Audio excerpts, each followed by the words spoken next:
नमस्कार, भारत टीवी पर आपका बहुत स्वागत है। दोस्तों, ये आवाज आप पिछले 3 सालों से गांव, गली, शहर, मोहल्ले से अलग अलग जगहों से सुनते आ रहे हैं। वक्त है भारत टीवी के तीसरे स्थापना दिवस के अवसर पर आयोजित भारत टीवी कॉन्क्लेव का।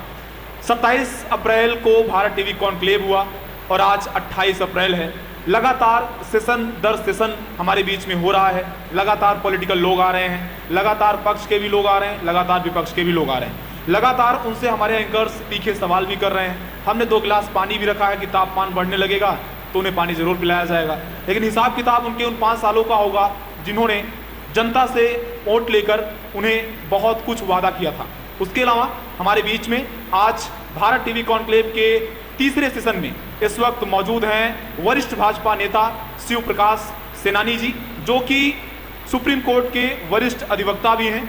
तमाम सारी विसंगतियां लगातार चल रही हैं, चाहे आप कानूनी दांवपेच की बात करें, प्रदेश में जुडिशियल कस्टडी में हत्याएं भी हो रही हैं, लगातार विपक्ष उसके खिलाफ आवाज भी उठा रहा है।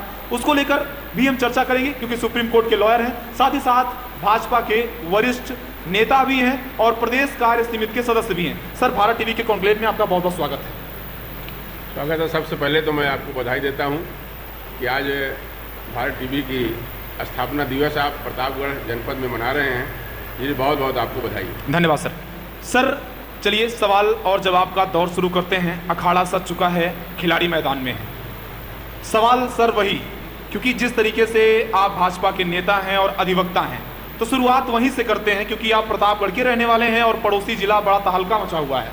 प्रयागराज की जो स्थिति है वो किसी से छुपी नहीं है। सर, समझिए कि वहाँ पर पुलिस कस्टडी में अतीक अहमद और उसके भाई अशरफ अहमद की गोली मारकर हत्या कर दी जाती है।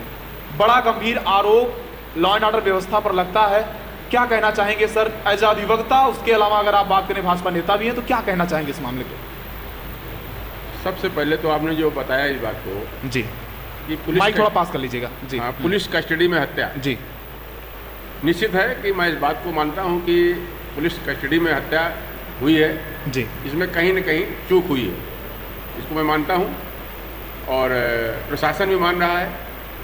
और उसके लिए इसीलिए आपको मालूम है कि उसी दिन माननीय मुख्यमंत्री जी ने SIT गठित किया और भी न्यायपालिका के जजों द्वारा, जुडिशरी द्वारा भी कमेटी नियुक्त हुई है, उसकी जांच आ रही है। माननीय सुप्रीम कोर्ट में भी जो जिन लोगों की हत्या हुई है उनकी तरफ से भी याचिकाएं दाखिल हुई हैं। तो निश्चित है कि ये अपने आप आपके पास सामने जो मामला न्यायालय में है वो दूध का दूध पानी का पानी अपने आप हो जाएगा। दूध का दूध पानी का पानी हो जाएगा। सर, ये बताइए कि बीजेपी से लंबे समय से आप राजनीति करते आ रहे हैं, उसके पहले आप BSP से राजनीति करते रहे, आपने लोकसभा का चुनाव लड़ा, आपने विधानसभा का चुनाव लड़ा।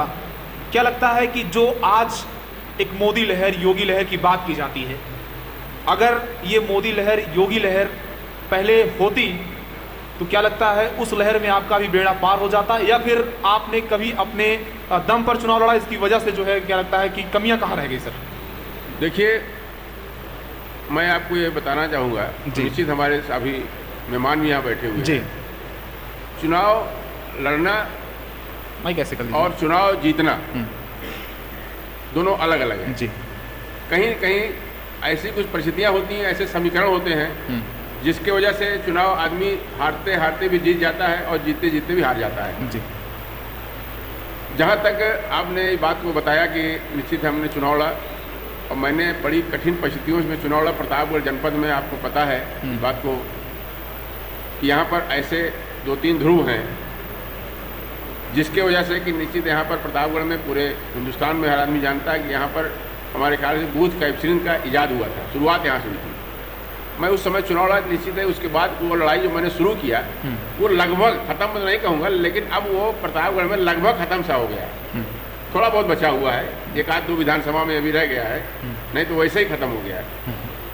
मतलब विधानसभा में 1-2 रह गया है, वो कौन सी विधानसभा कुछ बताएंगे? निश्चित है, आप देखिए कुंडा विधानसभा से मैं चुनाव लड़ा हूँ और वहाँ पर आप भी जानते हैं और लोग भी जानते हैं। अब की चुनाव के आप देख लीजिए, विधानसभा में मैं पूर्व में भी लड़ा था चुनाव। उस वक्त स्थिति ये बनती थी वहाँ चुनाव लड़ने के लिए कोई तैयार नहीं होता था। जब मैं चुनाव लड़ा, मैं सेकंड मैंने पोल किया, मैं 27,000 वोट पाया वहाँ पे। उसके पहले से लोग जो राजनीतिक राष्ट्रीय दल होते थे वो कांग्रेस जैसा दल जो पूरे हिंदुस्तान और प्रदेश सरकार रहती वहाँ तो उसको 300 वोट मिला था, हमको 27,000 वोट मिला। आप इन सब को देखिए, सबसे बड़ी चीज़ यह बताना चाहता हूँ, उसके बावजूद उस वक्त लोग 1 लाख वोट से जीतते थे। आपकी स्थिति ये बन गई, भारतीय जनता पार्टी से मेरी पत्नी लड़ी थी चुनाव, निश्चित है कि 2 दिन पहले चुनाव तय हुआ और जो वहाँ पर विधायक हैं उनके खिलाफ 1 लाख वोट पड़ा और निश्चित है वो अपने छल दल बल से चुनाव वो जीत गए ना, चुनाव हार चुके, इस बात को हर आदमी जानता है। कुंडा से आप चुनाव लड़े थे, कुंडा से आपकी पत्नी चुनाव लड़ी, इस बार कुंडा का माहौल क्या है? क्योंकि निकाय चुनाव चल रहे हैं सर, निकाय चुनाव चल रहा है और वहाँ पे क्या लगता है कि फिर से जो राजा भैया की पार्टी है जनसत्ता दल, उसके प्रत्याशी चुनाव मैदान में है। समाजवादी पार्टी ने भी प्रत्याशी उतारे हैं, बीजेपी ने भी उतारे हैं। क्या लगता है कि इस बार फिर से, क्योंकि कुंडा राजा भैया का गढ़ कहा जाता है, कितना सही है? आपने स्वतः एक बार कहा, आप पूर्व के इतिहासों में देखिए तो वहाँ पर कभी कोई दल चुनाव लड़ता ही नहीं था। भारतीय जनता पार्टी की सरकार है और आपने इस बात को महसूस किया। अभी आपने सभी दलों के नाम लिया और सभी दल के लोग वहाँ नामांकन किए और मजबूती से चुनाव लड़े हैं और निश्चित है वहाँ पर इस वक्त जो है मजबूती से चुनाव लड़ा जा रहा है और सभी वार्डों में चुनाव हो रहा है। मैं तो कल भी कुंडा में था और भारतीय जनता पार्टी वहाँ निश्चित है कि वहाँ पर कुंडा बाबागंज में 2 पूरे उस जो लोकसभा है वहाँ की कुंडा तहसील की, उसमें 2 विधानसभाएँ आती हैं, उसमें 4 टाउन एरिया हैं। क्योंकि आप समझिए आज़ादी के बाद से बाबागंज विधानसभा उत्तर प्रदेश ऐसा था जहाँ पर कोई टाउन एरिया नहीं थी। वहाँ हम लोगों ने प्रयास करके, यहाँ पार्टी ने प्रयास किया, वहाँ सांसद जी विनोद सरोज जी राष्ट्रीय मंत्री हैं, उन्होंने प्रयास किया जिससे 2 टाउन एरिया बनी।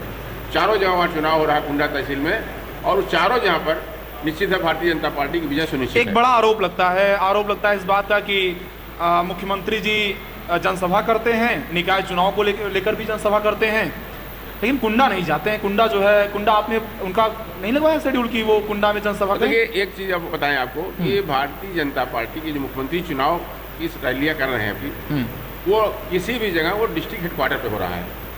कुंडा अगर डिस्ट्रिक्ट हेडक्वार्टर होता निश्चित कुंडा जाते हो जी, क्योंकि कहीं भी आप पूरे प्रदेश में हैं, आप देखिए अभी लखनऊ में हुआ एक रैली हुई और किसी भी जिले में, आगरा में हुई, जहाँ जहाँ हो रही वो चूँकि हर जगह जा नहीं सकते, टाउन एरिया यहाँ प्रतापगढ़ 18 टाउन एरिया है टोटल परिषद को लेकर, तो उन चीज़ों को देख रहे। इसके बाद जो है कारण यही है वो जनपद में, शहर में उनका जनसभा होगी, इसी कारण पूरे प्रदेश में ही हो रहा है और निश्चित है। और कुंडा आए थे वो, अभी सोनकर जी 19 का चुनाव था, मैं उसका प्रभारी था, चुनाव प्रभारी था वहाँ पर, उनके सांसद जी का चुनाव, मैंने कुंडा उनकी मीटिंग कराया था वहीं सरजू प्रसाद इंटर कॉलेज में और उन्होंने बताया इस बात को, कम से कम वहाँ हजारों की भीड़ रही।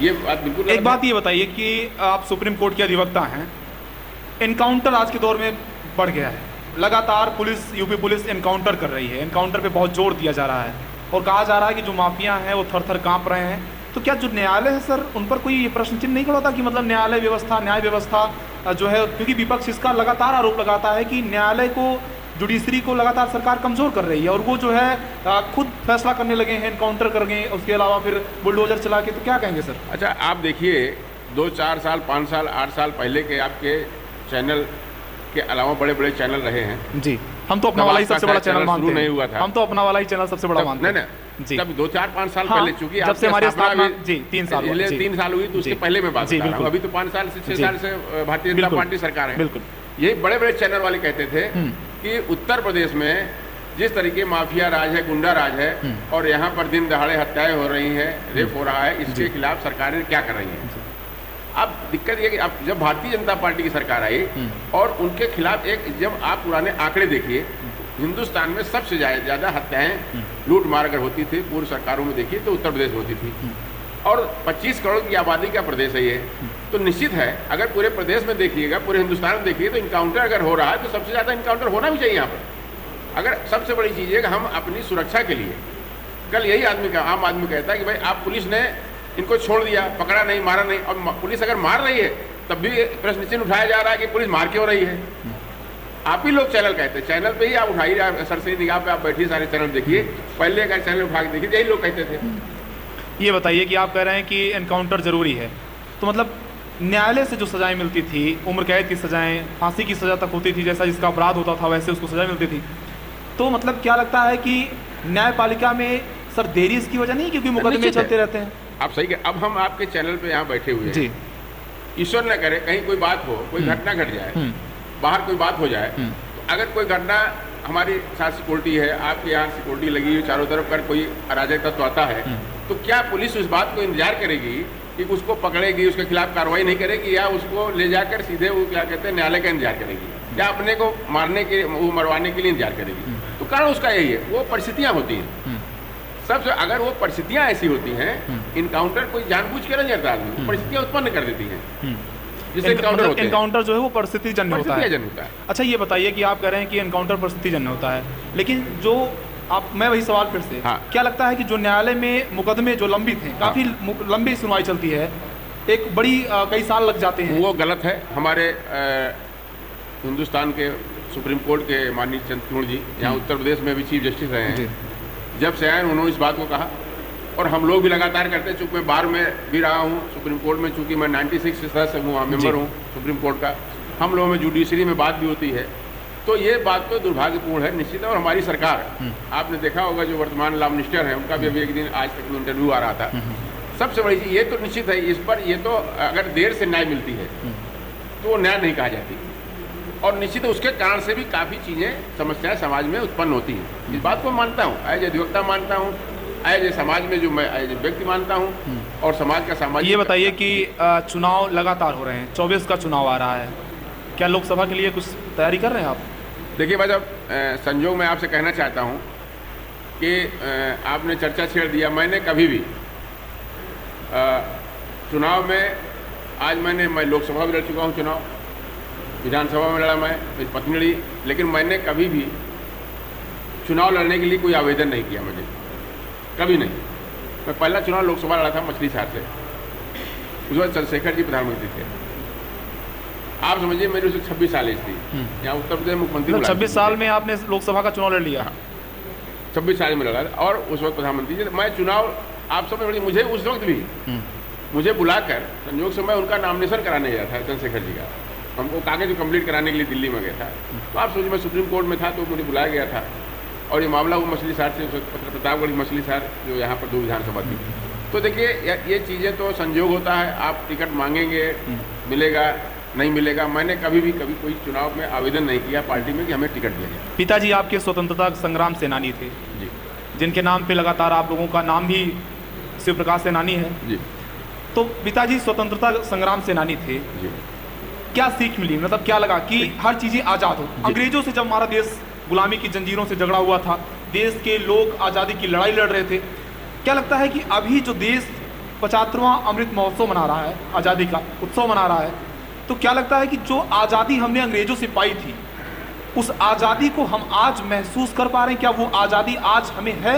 हमें अभिव्यक्ति की आज़ादी की बात कर लें, आप सुप्रीम कोर्ट के अधिवक्ता इस बात को ध्यान में रखकर मैं सवाल कर रहे हैं, अभिव्यक्ति की आज़ादी की बात कर लें, या फिर हम बात कर लें जिस तरीके से तमाम सारे मानवाधिकारों की बात कर लें, क्या जो आज़ादी हमने अंग्रेजों से पाई थी, ज़मीन पे वो आज़ादी आपको दिखाई पड़ती, वो आज़ादी है आज भी? नहीं भाई, हर तरीके से जो आपने बिल्कुल सही कहा। मेरे पिताजी स्वतंत्रता संग्राम सेनानी रहे। उन्होंने तो, मेरे पिताजी 15 साल की उम्र में जी, वो उनके 2 भाइयों से यहाँ GIC में उन्होंने अंग्रेजों का झंडा निकाल के फेंक दिया था, और 15 साल की उम्र में उनको 1 साल की सजा हुई। उसके बाद सन 42 में वो इलाहाबाद यूनिवर्सिटी से उन्होंने MA किया। उसके बाद सीधे वो पायलट अफसर हुए। फिर 47 में आज़ादी के बाद वो एयरड्रोम अफसर हुए।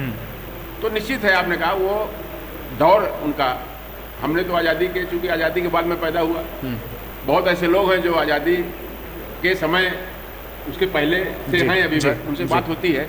निश्चित है कि उस तरफ सरकारें प्रयास किए हैं, सरकारों ने प्रयास किया, लेकिन 70 साल 75 साल हो गया, जिस उद्देश्य से प्रयास करके अंग्रेजों से हम लोगों ने आज़ादी प्राप्त किया, वो उद्देश्य अभी तक पूरा हो नहीं पाया है। निश्चित है, उस तरफ में भारतीय जनता पार्टी ने प्रयास शुरू किया है, हमारे माननीय मोदी जी ने प्रयास शुरू किया है, उस दिशा में हम लोग बढ़ रहे हैं, लेकिन अभी उसको प्राप्त नहीं कर पाए। विद्वान आदमी हैं आप तो सुप्रीम कोर्ट के अधिवक्ता हैं, मैं फिर कह रहा हूँ, तो बताइए कि राम राज का क्या मतलब होता है? राम राज्य की बात लगातार बीजेपी के नेता करते हैं, और आप भी उसी राम राज्य की श्रेणी में आते हैं।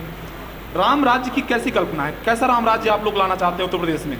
देखिए, राम राज्य ऐसा होता है कि निश्चित है, हर व्यक्ति को रोटी, कपड़ा, मकान जी, और उसका सम्मान, ये होना चाहिए, तभी वो राम राज्य है।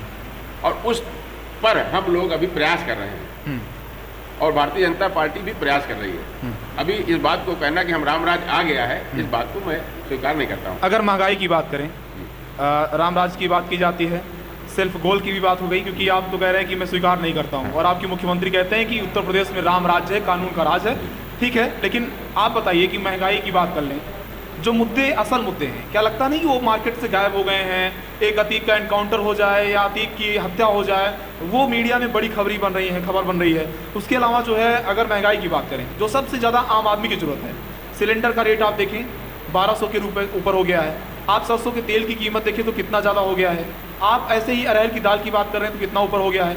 जो आम ज़रूरत की चीज़ें हैं, क्या लगता है सरकार का उस पर कंट्रोल हट गया है? महंगाई काबू में नहीं कर पा रही सरकार? ये बात बिल्कुल आपने सही कहा कि 3 महीने से जी, जब से ये अतीक प्रकरण शुरू हुआ और अतीक प्रकरण की मृत्यु के बाद तक जी, हमारे यहाँ लोग बैठे हुए हैं पूरे जनपद, पूरे प्रदेश में, चाहे वो जो भी चैनल हो, चाहे जो अखबार हो, वो बड़ी बड़ी हेडिंग में इस बात को केवल अतीक प्रकरण ही चला रहे हैं। और महंगाई के बारे में निश्चित आपने कहा, महंगाई को कहीं मामला आता है तो शायद 8वें 9वें कोने पे एक पेज में निकाला जाता है। ये हम लोगों का सबका उसमें कहीं न कहीं इन्वॉल्वमेंट है। हम लोग कहीं न कहीं सब उसमें दोषी है कि इस बात को हमको मुद्दा बनाना चाहिए। सरकार का मीडिया पे कंट्रोल तो नहीं है, इसकी वजह से तो नहीं ऐसा होता? देखिए, ये कहना जो है, क्योंकि कुछ ऐसी चीज़ें होती हैं, मीडिया का प्रभाव हो सकता है जी, लेकिन कंट्रोल नहीं हो सकता है। प्रभाव और कंट्रोल में दोनों अंतर है जी। प्रभाव तो सरकारें होती, जिनकी सरकार होती है, निश्चित कुछ न कुछ प्रभाव हो सकता है, लेकिन पूरी तरह कंट्रोल में नहीं मानता हूँ।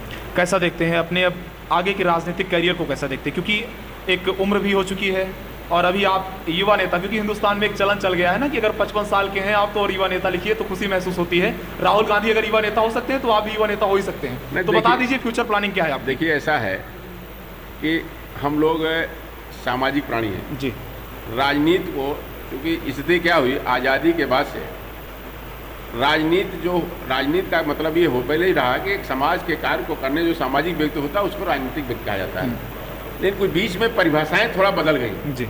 हमारे नेताओं ने उस को इसलिए चेंज कर दिया कि भाई जो राजनीति में है वो सामाजिक काम से अलग है, तो सामाजिक काम करता है, सोशल वर्कर है, जबकि सोशल वर्कर ही राजनीतिक व्यक्ति होता है पहले और आज भी।